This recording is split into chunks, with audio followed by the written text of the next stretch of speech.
फिर एक बार देश में मची नीले ड्रम की दहशत।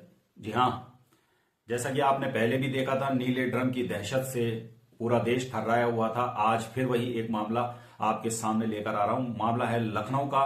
लखनऊ के एक करोड़पति शराब कारोबारी, जिसकी उम्र तकरीबन 50 वर्ष, नाम मानविंदर सिंह, अपने एक बेटा और एक बेटी के साथ खुशहाल जिंदगी जी रहे थे। वो चाहते थे कि उनके भी बच्चे पढ़ लिख कर कुछ अपना मुकाम बनाए और अलग अपनी एक पहचान बनाए। उनका 20 वर्षीय बेटा, जिसका नाम अक्षत सिंह बताया जा रहा है, प्यार से वो उसे राजा कहकर बुलाते थे। पिता चाहते थे कि बेटा नीट की तैयारी करे, इंजीनियरिंग की पढ़ाई कर कर अपना नाम और करियर बनाए।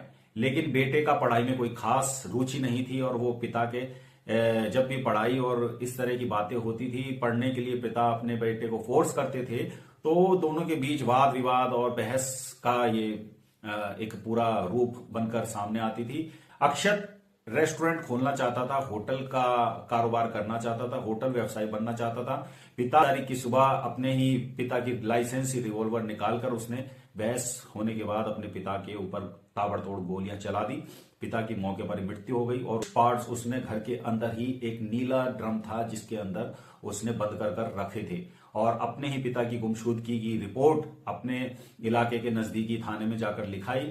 जब पुलिस को कुछ शक हुआ, कॉल लोकेशन दोनों की सेम मिली, पुलिस ने उससे सख्ती से पूछताछ करी, तो अक्षत ने सारे राज उगल दिए कि मैंने ही मेरे पिता की मौत करी है, क्योंकि मेरे पिता हमेशा मुझे अपने बिजनेस से दूर रखते थे और मुझे कुछ भी करने के लिए आगे नहीं बढ़ने देते थे और हमेशा बस मुझे यही कहा करते थे कि पढ़ो, डॉक्टर बनो, कुछ करो।